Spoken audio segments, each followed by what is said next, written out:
una colección, definiciones de métodos, el nombre y los parámetros, sin implementación, y alguna constante. Eso era la interfaz. Entonces, ¿para qué servía?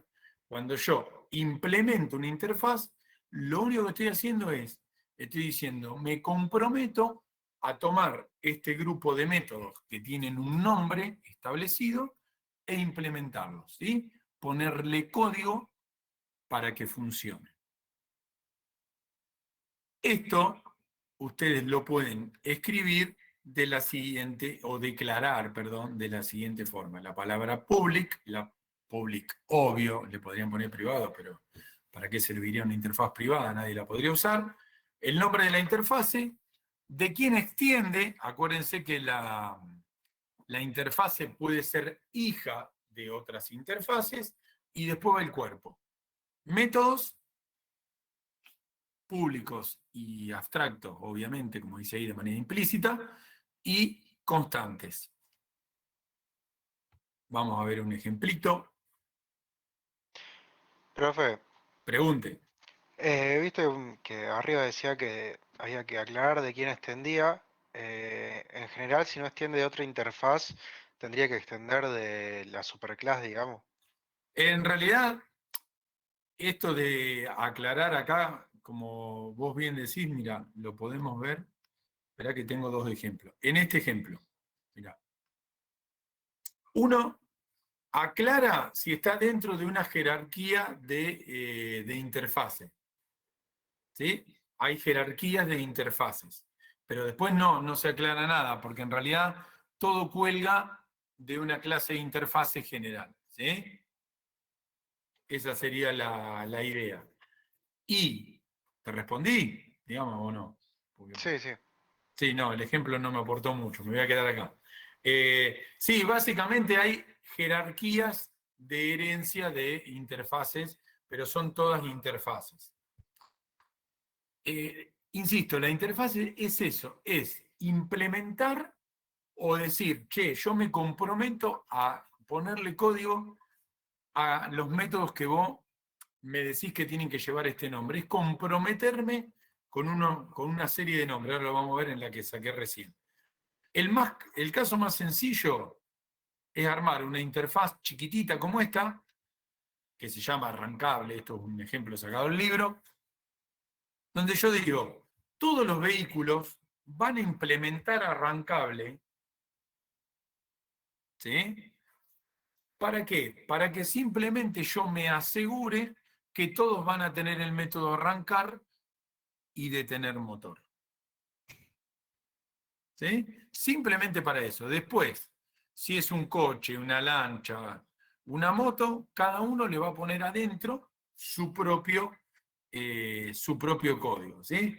Pero la interfaz es eso, cuando no me alcanza con heredar de una clase y quiero también traer nombres de otro lado, me va a quedar algo como dice acá. La clase coche extiende de vehículo y además implementa arrancable. ¿Sí? Es como que complemento, como que digo, heredo y además implemento. Los dos serían lo mismo, pero como no permiten herencia múltiple, hubo que inventar esta variante de la interfase. Todo el problema de la interfase arranca porque Java no permite herencia múltiple. Si Java permitiera la herencia múltiple, heredás de dos clases abstractas y se terminó. El kit de la cuestión, digamos, está ahí. Y acuérdense, ¿por qué no permite herencia múltiple? Porque según lo que se estableció cuando se creó el lenguaje y un montón de cosas más, al compilador pierde tiempo cuando hay herencia múltiple porque puede tener métodos que se llamen igual en cada uno de los padres y eso le hace perder tiempo al compilador. Y acuérdense que la premisa de este lenguaje cuando se creó en la década del 90 fue tratar de ahorrar el mayor tiempo posible, insisto, ubicándonos en aquella época. ¿Sí? Así que bueno, la interfaz es eso, una definición de métodos vacíos. Yo me había parado en esta pensando que me iba a servir para tu pregunta, pero no. Fíjense esta, tengo una interfaz que es instrumento musical. Y lo único que me quiero asegurar es que todos tengan implementado estos 3 métodos. Después, la jerarquía de instrumentos musicales que pueden ser de viento, de percusión o de cuerdas, implementa esta interfaz, y lo único que vos tenés que hacer como programador, entre las otras cosas, ¿no?, estás obligado a ponerle código a esas clases que están en la interfaz. Sí o sí tenés que ponerle código. Si vos no le pones código, tu clase hija será la responsable de ponerle código. Pero eso ya más o menos lo habíamos visto. Lo que queríamos agregarle ahora fue que a partir de la versión 8 de Java, de hace unos años, Java recibió en la versión 8, digamos, vamos a decir, digamos, cada versión nueva de un lenguaje, en este caso de Java, va retocando, agregando detalles, corrigiendo algunos errores, pero la versión de Java 8 fue una que hizo un salto muy diferenciador con la versión 7, ¿sí?, donde incorporó varias cosas que la comunidad de desarrolladores, las empresas y, digamos, la comunidad que está consumiendo el lenguaje le empezó a demandar que necesitaba. ¿Por qué necesitas? Porque los otros lenguajes lo empiezan a ofrecer, porque son más cómodos. Entonces, Java, pero así pasa en la mayoría del lenguaje, digamos, necesitan ir adaptándose en cada versión para no perder competencia, no perder comodidad con los programadores. Y ahí apareció un concepto que se llama Default Method, que simplemente lo que hace es, y acá sí, a no confundirse, permiten que las interfaces a partir de Java 8 tengan métodos. Y acá es cuando tiene que venir la pregunta clave de ustedes. A ver, yo tengo interfaces que gracias a los default methods en la clase 8 pueden tener métodos. Acá están viendo un ejemplo. Y ahora, ¿a quién se parece la interfase? Es lo mismo que si fuera la clase padre, la superclase. Exacto, exacto. Entonces ahora, cuando salieron estos cambios, para ustedes la primera vez que lo ven, pero digo, cuando salió Java 8, la mayoría dijimos, tengo una clase abstracta que no la puede implementar y tiene métodos. Porque se acuerdan que la clase abstracta puede tener métodos comunes. Che, y ahora apareció la interfase que no la podía implementar, pero también tiene métodos con código. O sea, ¿cómo son la clase abstracta y la interfaz ahora? Iguales. Y entonces, ¿por qué mantienen la clase abstracta y modificaron la interfaz? ¿Qué es lo que está haciendo ahora Java?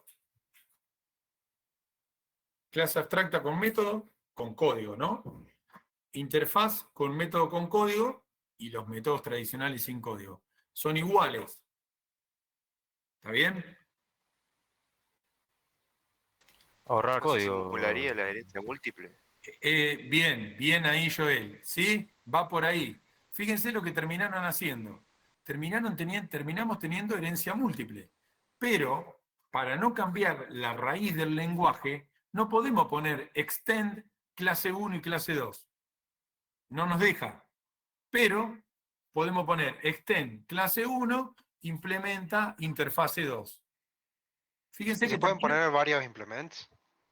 Sí, eso sí, porque acuérdense que uno puede implementar muchas interfaces. Sí. Entonces terminamos teniendo, a partir de Java 8, una herencia múltiple camuflada. ¿Se entiende? O sea, no tengo una herencia en los extend, pero sí en las interfaces que ahora pueden tener métodos con código. Pero lo importante de acá es que ustedes terminen viendo cómo el mercado y la realidad terminó que Java cambie en el hecho de, no tengo herencia múltiple, pero la tengo a través de las interfaces con código. No es exactamente lo mismo, pero lo mismo. Si no tengo herencia múltiple, ¿qué sería más eficiente o da lo mismo? Da lo En todo mismo. caso. Da lo mismo. Porque si tengo algo simple, no sé, ¿qué conviene? Vos me preguntás a mí, digamos, pensando en nosotros como... Por entendimiento, uno si lo piensa sería la herencia, pero Claro, exactamente. Si vos me preguntás a mí, yo creo que, no lo hice nunca, pero debe ser muy difícil implementar a nivel de programación herencia múltiple. ¿Para qué querés tener dos padres? Digo, en una clase, sería algún problema muy, muy puntual, ¿sí? Lo que sí, evidentemente, se han dado cuenta que las interfaces crecían rápidamente en el uso y muchas veces la gente decía, che, ¿por qué me haces? ¿Por qué no me dejas poner código en un método de la interfaz que después lo tengo que hacer 5 veces iguales en cada hijo? Porque terminabas teniendo métodos en la interfaz que cada hijo que la implementa le tenía que poner el mismo funcionamiento. Por eso lo inventaron. ¿Sí? Juan. No, quería saber, ¿qué diferencia habría entonces entre la interfaz y la sobreescritura? Vos decís, si cuando yo como clase implemento una interfaz y ese método ya trae código, si lo puedo sobreescribir. Claro, sería eso. A ver, la idea sería, lo podés sobreescribir, pero si vos vas a crear una interfaz donde le vas a poner un método que tenga código, trata de aprovecharlo, pero sí se puede sobreescribir.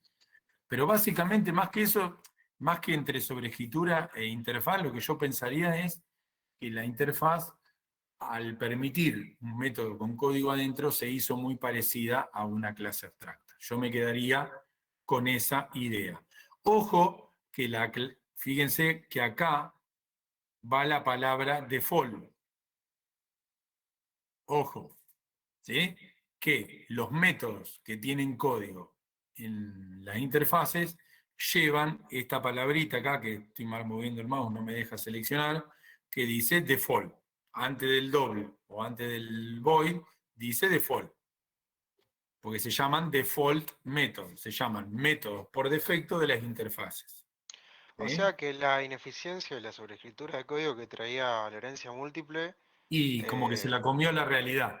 claro, Igual, siempre, a ver, esto está bueno aclararlo en tal sentido. Siempre ustedes piensen en qué época se creó el lenguaje. 90, principio del 2000. Y como yo les dije alguna clase antes, siempre piensen que en esa época los recursos de hardware eran mínimos. Siempre acuérdense de eso. Entonces, lo que hace 20 años era una memoria RAM chiquitita así, hoy sobra. Entonces, esos problemas como que dejaron también de tener relevancia y por eso también el lenguaje supongo yo que lo implementa, ¿sí? La memoria que tenía un celular o una CPU en el año 95 comparada con el del 2022 no existe, ¿sí?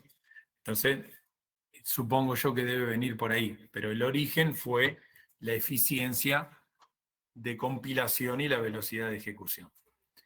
Resumiendo, y para no confundirnos, la clase abstracta no cambió, las interfaces, a partir de Java 8, ustedes ya están usando Java 11, Java 10, en lo que están programando, incorporó lo que se llaman default métodos, métodos por defecto en la interfaz. Como lo tienen ahí en el ejemplo, tiene código. Se parece a cualquier método y hace lo mismo. Lleva la palabrita clave default ahí en el medio y son iguales.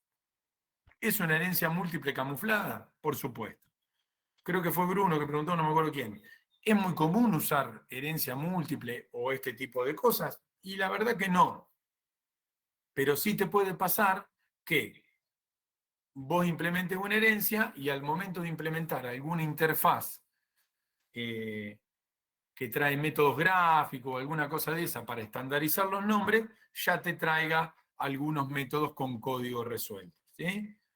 Más que eso, no se la compliquen en el sentido de que uno en la vida real, digamos, de la programación, no usa gran cantidad de interfaces, pero sí usa muchísima herencia y clase abstracta porque es lo que uno consume masivamente, ¿sí? Se agregó esa posibilidad. Y también ustedes preguntaron, uno no programa generalmente teniendo más de una clase padre o más de cosas complicadas, porque mientras vos más te autocompliques el código, más difícil va a ser mantenerlo y extenderlo en el tiempo, ¿sí? Y las empresas que tienen gran rotación de personal y movimiento de gente, obviamente lo que tratan siempre de programación lo más simple posible. ¿Para qué? Para que se va un programador, viene otro, se va este, viene el otro, y todos puedan comprender el código que queda, ¿sí?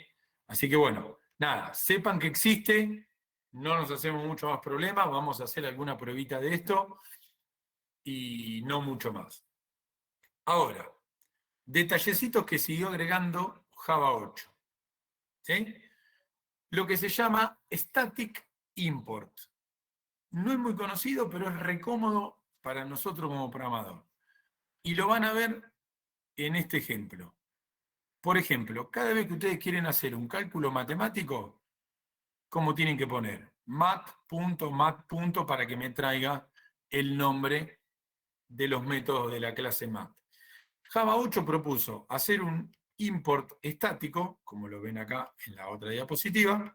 Fíjense que se pone import static Java Lang Mat, y eso lo que te permite es que automáticamente dejas de usar la palabrita mat en todos los métodos con los cuales querés hacer un cálculo matemático. Si no existiera el static import, no se podía hacer un import de la clase mat, ¿sí? Entonces, para dejar de usar el nombre. Entonces, se llama static import para poder hacer este tipo de cosas. Insisto, miren más allá de lo que ustedes hacen. Capaz que ustedes hacían poquitas operaciones matemáticas, pero piensen en un software que se la pasa haciendo cálculo, te pasás poniendo la palabra mat 75 millones de veces. Y así hay un montón de ejemplos, ¿eh? Entonces, estas pavadas te ahorran un montón de tiempo en la escritura de código. Esto se llama static import. A ver si, esperen que ahí lo acomodo. ¿Sí? Entonces acá, bueno, tenían más ejemplos, y lo mismo pueden hacer con la clase system. Esto ya es una pavada, ¿no? Pero lo mismo pueden hacer con la clase system y otras clases más. Entonces, por ejemplo, en lugar de escribir muchas veces system out print, pueden arrancar de la palabrita out. No es nada que les vaya a cambiar la vida por ahora, pero para que sepan que estos detalles están presentes, ¿sí? Y por último, para cerrar la clase 3, empezar a ver, que ya lo tienen ahí ustedes en IntelliJ, el tema de las anotaciones. Las anotaciones son todos esos arroba con algo que van apareciendo, que por ahora se van agregando solo. Esos arroba que indican 3 cosas. Más importante, información para el compilador. Uno muy común es cuando ven arroba override.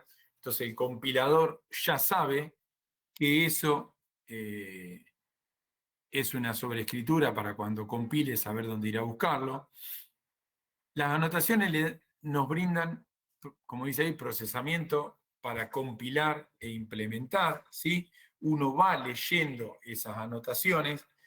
Esto, punto del medio, lo vamos a ver mucho hacia final del cuatrimestre y el año que viene, cuando usemos base de datos. Hay un montón de anotaciones con arroba que indican para una clase cuál es la tabla de la base de datos que está asociada, y para un atributo cuál es el campo de esa base de datos que está asociada, ¿sí?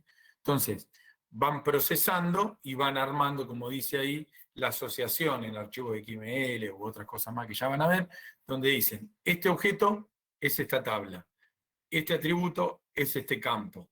Y ahí va preparándose para hacer el guardado de ese objeto. Y la tercera, que eso lo vamos a ver el año que viene, para tiempo de ejecución. Pero todo lo que sea arroba pasan a ser anotaciones, por eso como ya las tienen y las van viendo, para que ya vayan pensando en ese código que parece que fuera una especie de comentario, ¿sí? Porque lo pone en otro color.